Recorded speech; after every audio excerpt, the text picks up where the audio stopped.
لائیں اپنے سارے لنڈن سوئس بینکوں کے پیسے جو ہے وہ سارے لائیں پاکستان میں انویسٹ کریں. آپ کیوں انویسٹر کو ڈھونڈ رہے ہیں؟ کیوں منتیں کر رہے ہیں لوگوں کو آئے انویسٹ کرے بلوچستان میں, آئے انویسٹ کرے پاکستان میں؟ آپ کے پاکستان کے جو لوگ ہیں وہ خود اتنے مالا مال ہے کہ آپ سوچ نہیں سکتے ہیں. انہوں نے اتنی چوری کی پاکستان سے, باہر پیسے رکھے ہوئے. تھوڑے سے خدا کا خوف بھی کرنا چاہیے. آپ انویسٹر کو ڈھونڈ رہے ہیں کہ آئے پاکستان میں انویسٹ کریں. ایک انویسٹر تو یہ بھی آپ کے سامنے کھڑا تھا جس کا آپ نے 26ویں یعنی ترمیم 1 ارب روپے کا پلازا گرایا. میں بھی تو انویسٹر ہوں. میں نے کیا اس ملک کے لیے کیا. میں بھی تو باہر پیسہ لے جا سکتا تھا, مگر میرے کرپشن کے پیسے نہیں تھے, میرے باپ پردادے کا تھا. السلام علیکم ناظرین, آپ کا میزبان علی رضا پاکستان ٹوڈے کے ساتھ آپ کے سامنے پیش ہوا ہے. یہ جملہ آپ نے سنا, یہ رکن قومی اسمبلی ہیں عادل خان صاحب, ان کے جملے تھے. انہوں نے اس ایوان میں کھڑے ہو کے بتانے کی کوشش کی کہ جی ہم یہ دیکھ رہے ہوتے ہیں کہ معیشت پہ بات ہو رہی ہے, معیشت کی بحالی پر بات ہو رہی ہے, کہا جا رہا ہے کہ جی ہمیں سرمایہ کاری کروانی ہے, مختلف کنسرن جو ممالک ہیں ان کے پاس جایا جاتا ہے, ان کو مختلف پیشکش کی جاتی ہیں, مختلف پروپوزلز شیئر کیے جاتے ہیں کہ ادھر آپ سرمایہ کاری کریں. مگر عادل خان اپنا ایک نئی کہانی ہمیں سناتے اس ایوان میں دکھائی دے رہے ہیں.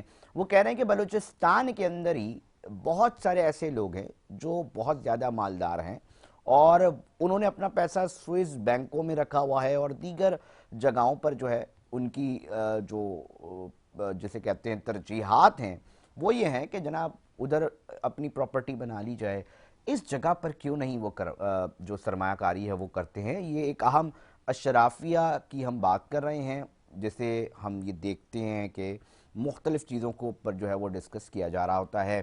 عادل خان ایوان کے اندر یہ تقریر کرتے دکھائی دیے ہیں. بلوچستان کی کیا صورتحال ہے, کیا معاشی صورتحال ہے, کیوں رکاوٹیں سمجھی جاتی ہیں بلوچستان کے اندر, کیا رکاوٹیں ہیں اور ان کو کس طرح دور کیا جا سکتا ہے اور ایک عام آدمی کو اس کا فائدہ جو ہے وہ دلوایا جا سکتا ہے. اس کے اوپر آج ہم نے پروگرام ڈیزائن کیا ہے, اس حوالے سے بات کریں گے. غضنفر صاحب ہیں, محمد غضنفر تجزیہ, ان سے جاننے کی کوشش کریں گے. بلوچستان کے بہت سارے سیاسی, معاشی اور سماجی پہلوؤں کے اوپر لکھتے بھی ہیں محمد غضنفر, بات بھی کرتے ہیں, رپورٹس بھی ان کی شائع ہوتی ہیں اور کھل کر بات کرنا چاہتے ہیں. محمد غضنفر صاحب مجھے بتائیے گا, اس وقت میں آپ سے جاننا چاہتا ہوں کہ اس وقت بلوچستان کی جو معاشی صورتحال ہے وہ کیا ہیں؟ دیکھیں, بلوچستان کی معاشی صورتحال تو یہ کہ جو بجٹ ابھی پیش ہوا ہے اس میں 90 ارب روپے تو پینشن کے لیے مختص کر دیے گئے ہیں, جبکہ وزیر خزانہ شعیب نوشروانی بلوچستان کے وہ بتا رہے تھے کہ بلوچستان میں وہ بتا رہے تھے کہ میں اور سیکٹری خزانہ جو ہے وہ ڈسکس کر رہے تھے, تو ہم نے ایک اسٹیمیٹ لگایا کہ ایک نائب قاصد کے اوپر اس کی پوری سروس کا 9.5 کروڑ روپے خرچ ہوتا ہے. تو میں نے ان سے یہی بات کی, میں نے کہا کہ اس کا تو آپ نے حساب لگایا ہے, لیکن جو بلوچستان کے اندر ایک کرپشن ہے اور آڈٹ رپورٹ سامنے آتی ہیں اس کی ریکوری پر آپ کیا کر رہے ہیں. تو اس پر انہوں نے کوئی مناسب جواب نہیں دیا. تو بلوچستان کی معاشی صورتحال تو انتہائی خراب ہے.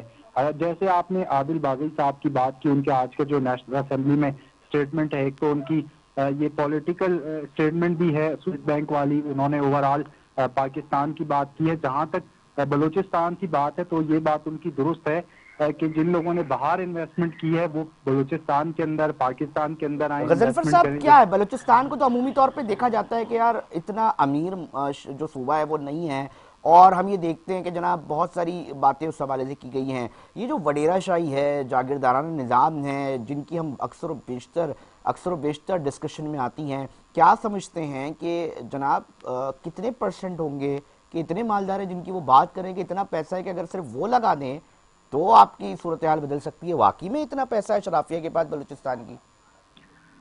دیکھیں, بالکل جیسے انہوں نے بات کی کہ ان کے پردادا دادا کے ٹائم کا یہ جو ہے پیسہ ہے ان کے پاس اور وہ مالدار ہیں, اس طرح بے شمار لوگ ہیں بلوچستان میں.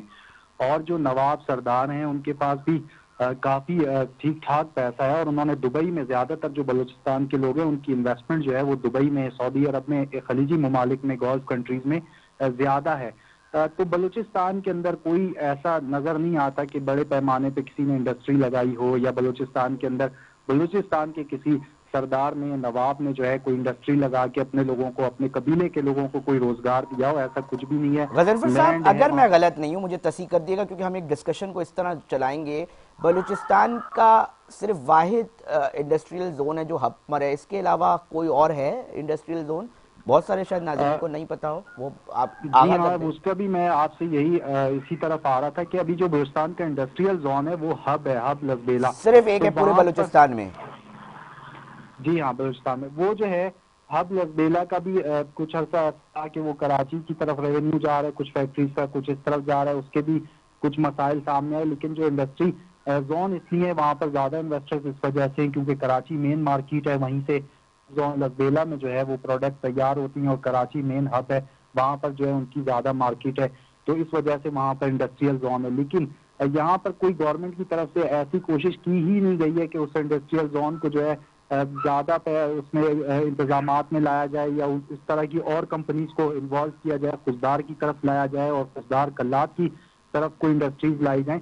तो फोकस उनका इस तरफ रहा ही नहीं है बलूचिस्तान हुकूमतों का, जितनी भी हुकूमतें आई हैं। गजनफर साहब, फिर ये जो पार्लियामेंट्स के अंदर मौजूद हैं अरकान, उनका फिर दिलचस्पियां कहाँ हैं? उनकी डिबेट्स का क्या हिस्सा रहती हैं? क्या ये सियासी तनाज़ात जो तनाज़े बने हुए हैं उसकी वजह से मईशत की तरफ नहीं देखा जा रहा, सोचा जा रहा? आखिर आपकी नज़र में, इतने अरसे से आप इन चीज़ों को फॉलो भी करते हैं, आपके मुताबिक आपके पास फाइंडिंग्स क्या है? देखिए, इतने अरसे में तो मैंने यही चीज देखी है, खासकर बलूचिस्तान के अंदर और पूरे पाकिस्तान में, ये है कि आप जर्नलिज्म की बात करें, सियासत की बात करें, जिस शोबे की भी बात करें, तो ऐसे ही लोग आगे नजर आ रहे हैं कि जिनका स्टेक नहीं है, या जिनका जो है वो मतलब उस चीज के काबिल नहीं है, उनको ऊपर लाया जा रहा है। उसकी यही बैकग्राउंड यही होता है कि जो किसी ने कह दिया, बासर शख्सियत ने, किसी सरदार ने, नवाब आप उसको कह लें, या कोई भी सियासतदान कह लें, वो उसको इनकार कर ही नहीं सकता। तो ऐसे लोग जब ऊपर आते हैं तो वो क्या आवाम की बात करेंगे, वो क्या असेंबली, और जो ऐसी दो चार आवाजें होती भी हैं तो असेंबली में दबा दी जाती हैं, उनकी कोई बात नहीं सुनता। ऐसा बहुत कम ही शाज़ व नादिर होता है कि असेंबली के अंदर कोई ऐसी आवाज हम देखें जो अवामी नौयत की बात कर रही हो। और इस बार तो बलूचिस्तान का बजट भी अपोजिशन ने मुकम्मल खामोशी के साथ मंजूर किया है। इसी की जांच कर रहे थे हम भी कि आखिर क्या यकीन दहानियां कराई गई हैं अपोजिशन को, क्या बजट में उन्हें क्या मिला है, या किस वजह से बजट जो है इतने आसान तरीके से जो है बलूचिस्तान का मंजूर हो गया। तो बहरहाल फंड की तकसीम जो है, कहा जा रहा है कि तमाम डिस्ट्रिक्ट में बलूचिस्तान में के बजट में जो है वो यकसा की गई है, इसी वजह से ज्यादा शोर शराबा नहीं हुआ। तो जो तरजीहात हैं, ज्यादातर वो फंड की तरजीहात होती हैं, लेकिन वो ग्राउंड पे लगती हुई दिखाई नहीं देती बलूचिस्तान के अंदर।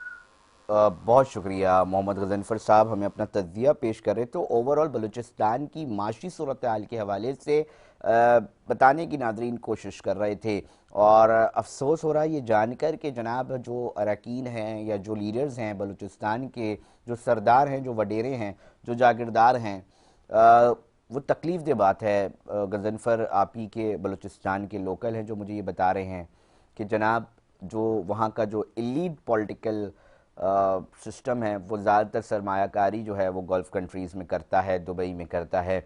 ये बुनियादी सवाल हमें इस प्रोग्राम के आगाज़ में एक चीज़ मिल चुकी है, असेंबली के अंदर भी इसके ऊपर बात हो चुकी है। आदिल साहब ने ख़ुद इसका इशारा किया है कि जनाब इतने मालदार हैं, इतना पैसा है, बैंकिंग सेक्टर के अंदर जो है वो बैंक्स के अंदर जो है वो पैसा रखा हुआ है।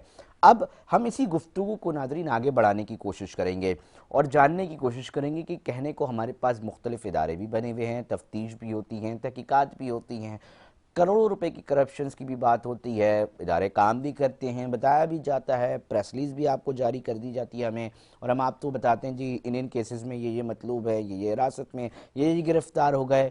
फिर क्या वजह है कि सिचुएशन जो है वो इस तरह बनती जाती है? अदालत में क्या प्रोसिक्यूशन सही तरीके से नहीं होती? तो खौफ नहीं है कि करप्शन कर लें जी, उनको पता है कि जी पैसे देंगे छूट जाएंगे।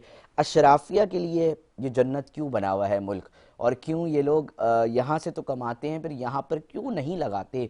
इस सवाल को ढूंढने के लिए हमारे साथ साबिक जज हैं और सीनियर लॉयर भी हैं राहिल अली खान साहब, उन्होंने हमें टेलीफोन लाइन पे ज्वाइन किया। सर बहुत शुक्रिया आपका, आपने वक्त दिया। इस चीज़ को समझने के लिए हम यहाँ आज प्रोग्राम कर रहे थे।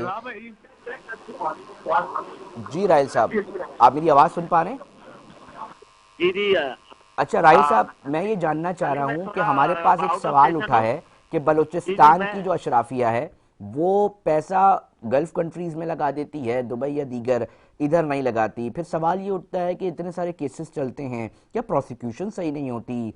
कहाँ कौन सा निज़ाम है जो आड़े आ जाता है और बलूचिस्तान का एक आम आदमी आज भी सफ़र हो रहा होता है?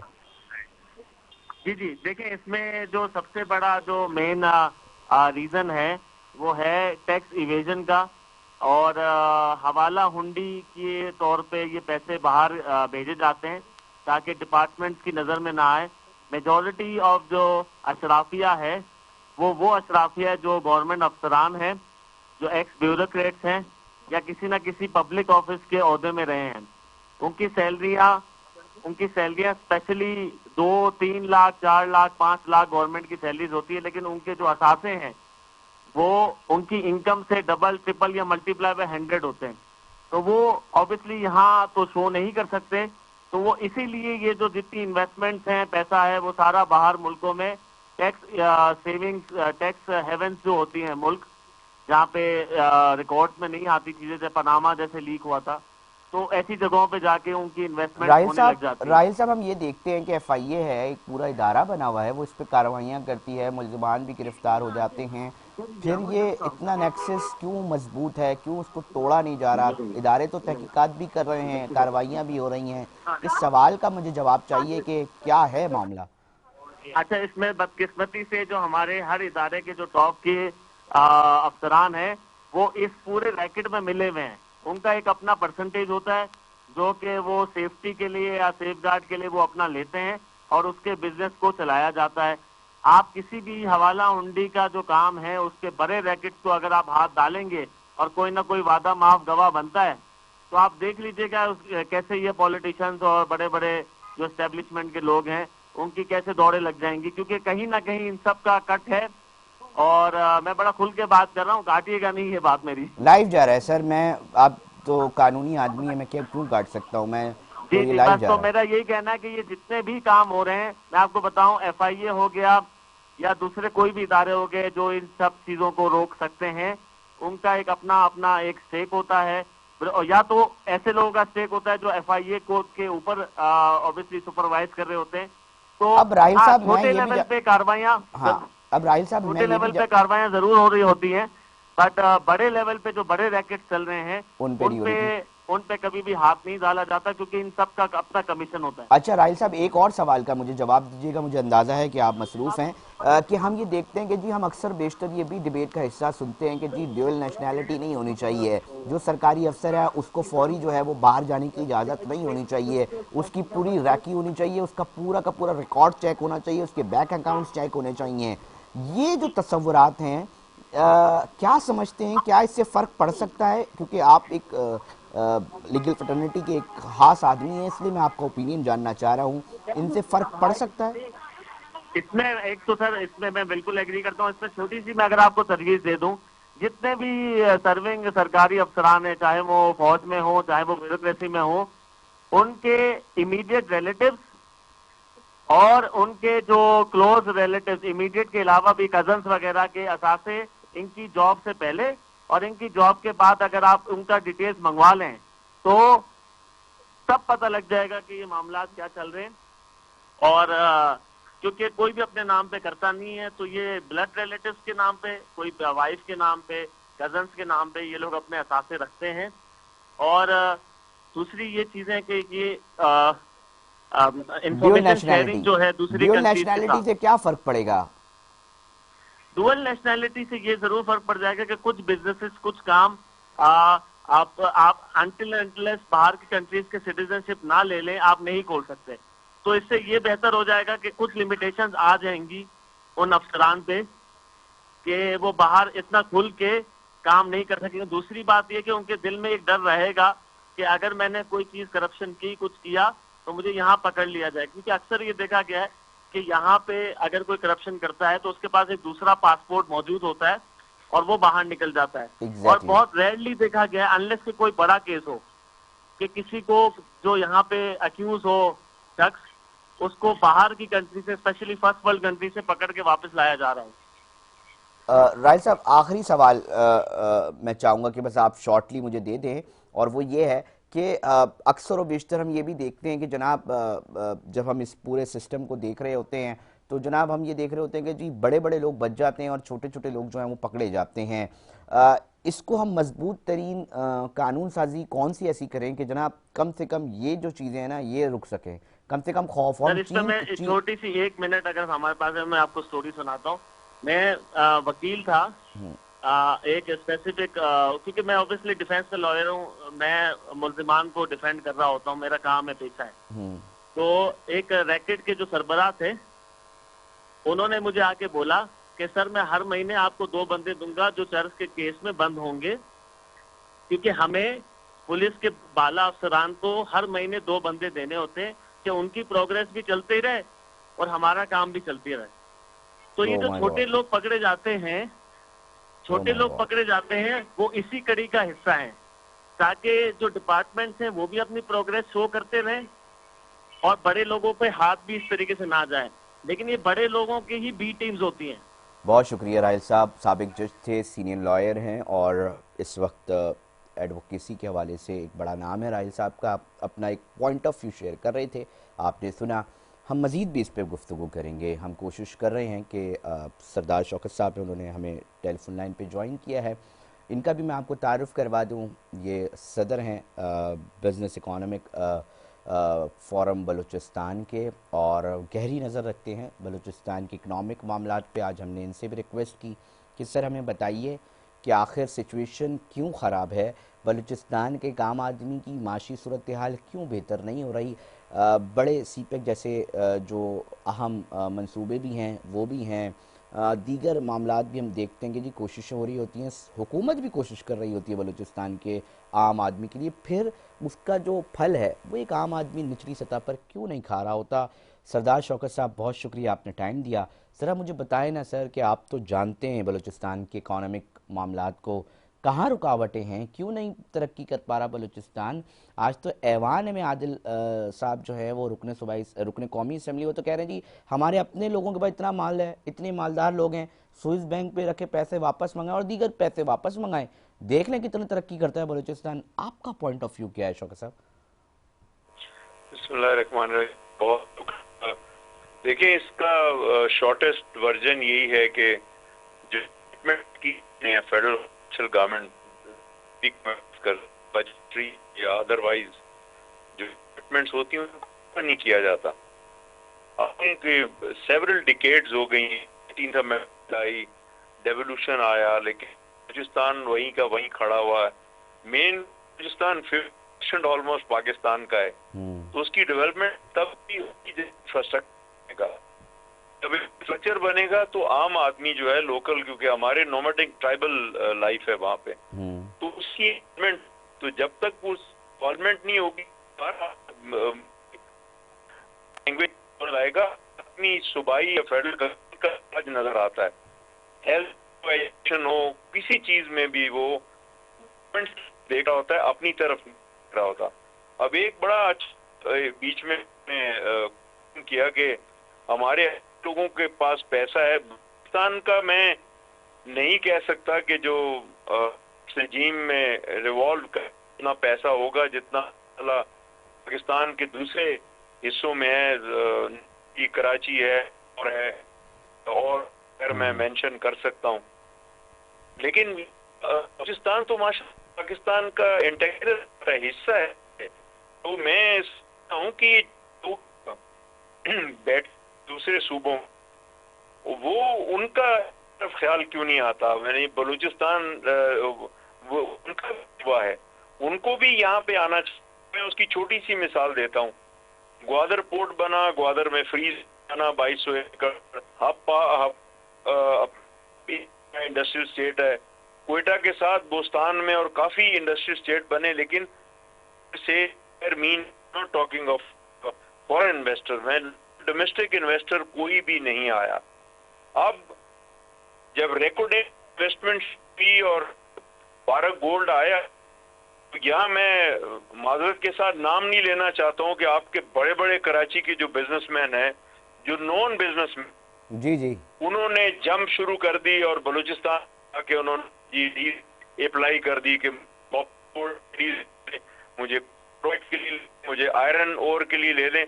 यही 2200 एकड़ जमीन जो ग्वादर में है, बहुत से नाम हैं, आप इसको कीजिए, आपको मालूम होगा, जिन प्लॉट इंडस्ट्री को में लेते हैं आगे के लिए, ये डला है। और इसको बलूचिस्तान आज खड़ा हुआ है, बात की वजह से खड़ा हुआ है। अब सर इसके सॉल्यूशंस आप क्या समझते हैं? क्योंकि एक आम आदमी की ये परसेप्शन है कि जनाब बलूचिस्तान के अंदर लॉ एंड ऑर्डर की सिचुएशन थोड़ी बेहतर नहीं है, बहुत ख़राब है। उसकी वजह से एक आम आदमी जो भी ट्रेड करना चाहता है वो कहता है जनाब मुझे कम से कम लॉ एंड ऑर्डर की सिचुएशन बेहतर करके दो तो मैं इस तरफ आऊँ। दीगर सूबों के साथ बिल्कुल आप बजा फरमाने सरदार शौकत साहब, मगर 18वीं तरमीम के बाद ये बात आती है कि जी सूबाई सतह पर क्या काम किए जा रहे हैं। जो थिंक टैंक्स हैं बलूचिस्तान के, क्या वो बलूचिस्तान के लिए उस तरह नहीं सोच रहे कि माशी तौर पे बलूचिस्तान को बेहतर किया जाए ताकि एक आम आदमी की ज़िंदगी बेहतर हो सके? और वो कौन सी रुकावटें हैं, मैं चाहूँगा मुझे आप रजिस्टर्ड करवाएं यहाँ पर कि अली रज़ा कि यहाँ ये चीज़ें अगर सही हो जाएं तो हम ये नताइज ले सकते हैं। ये चीज समझने की है कि जो भी पॉलिटिशियन हो, ऑपोजिशन में हो या रूलिंग में हो, जब भी उसने पॉइंट्स स्कोरिंग करनी हो वो जाते हैं। लेकिन मुझे अपने अलग मैं नहीं करने के लिए ये बलूचिस्तान शक नहीं लॉ एंड ऑर्डर सिचुएशन है। क्यों है? बिकॉज हमारे पोरस हैं, स्ट्रेटेजिक डेप्थ है बलूचिस्तान के सूबे की। ईरान का बॉर्डर है 980 किलोमीटर, इस तरह 1000 अफगानिस्तान के साथ बॉर्डर है। तो ये दूसरे सूबों के साथ तो इतना ही जो बलूचिस्तान के अंदर है। अब जब स्पिल आता है स्ट्रेटेजिक, अफगानिस्तान का स्पिल आया, आपको पता है कितने रिफ्यूजीज यहाँ आ गए, तो बलूचिस्तान कितने लोगों को होस्ट किया, ये तो आपको अप्रिशिएट करना चाहिए। बिल्कुल। तो ये को चाहिए जो ऑर्डर सिचुएशन उसकी वजह में जो आप दूर थे वो दूर का फेडरल गवर्नमेंट करेगा, दूसरा आएगा प्रोविंशियल गवर्नमेंट। अच्छा, हम ये देख रहे हैं कि जी फेडरल हुकूमत ये दावा कर रही है कि जनाब बहुत ज़्यादा हम कोशिश कर रहे हैं नौजवानों को मुख्तलिफ मुस्बत सरगर्मियों के अंदर इन्वॉल्व करने के लिए। हमें ये सुनाई देता है वज़ीर आला बलूचिस्तान की जानिब से भी कि जी ऑक्सफोर्ड तक इनके लिए हम जो है ना एडमिशन्स के लिए अपने जो इनके जो एक्सपेंसेस हैं वो बेयर कर रहे हैं। हम मुख्तलिफ स्कूल कॉलेजेस के ऊपर काम कर रहे हैं। आपके हवाले से शौकत साहब क्या आपके पास फाइंडिंग्स हैं, आपके पास क्या इसकी इंसाइट्स हैं, क्या आपका पॉइंट ऑफ व्यू है इस हवाले से? यू मीन आप इंसर्जेंट के रेफरेंस से बात कह रहे हैं या दूसरे जनरल पॉलिटिकल जो आपका जो चीफ मिनिस्टर साहब है सरफराज बुगटी साहब, वो ये बात कहते दिखाई दे रहे हैं कि हम बलूचिस्तान के आम लोगों के लिए भी बहुत काम कर रहे हैं, उसमें फेडरल हमारा साथ दे रही है। जी। आपका इसमें पॉइंट ऑफ व्यू क्या है? Education point of view. हाँ, बलूचिस्तान का करंट बढ़ता हुआ है, तो आप 60 to 70% तो आपको डिविजिबल से पैसे मिलते हैं। बलूचिस्तान की अपनी इनकम नेग्लिजिबल है। अब जो इनकम बढ़ानी चाहिए, आपके पास चेक है कि पूरी दुनिया जो है इस वक्त बलूचिस्तान के मिनरल रिसोर्सेज के पीछे आई हुई है। चाइना ने अमेरिका को एंटीमनी देना मौजूद है। तो अगर आप सिर्फ अब जो आएगा या लोकल इन्वेस्टर आएगा पे चल तो बलूचिस्तान को आएगा। तो मैं समझता हूं कि फेडरल गवर्नमेंट और प्रोविंशियल गवर्नमेंट को बड़ा सीरियसली सोचना होगा और लोकल जो लोग हैं उन कॉन्फिडेंस में लेके उनसे पूछना कि बेस्ट फॉर्मूला सोल्यूशन कि बलूचिस्तान फाइनेंशियल सोशो इकोनॉमिक बाहर निकल सके। ठीक है, बहुत शुक्रिया। सरदार शौकत पुपलजई साहब थे, सदर थे बिजनेस बलूचिस्तान फोरम के, और अपना एक पॉइंट ऑफ व्यू आपके सामने नादरीन शेयर कर रहे थे। वक्त हुआ है एक ब्रेक का, ब्रेक पे जा रहे हैं, मगर साथ जुड़े रहिएगा। कुछ रिव्यूज़ हम ये रिक्वेस्ट करते हैं कि इस प्रोग्राम के हवाले से हमें लाजमी सोशल मीडिया अकाउंट्स पे दीजिएगा। जी।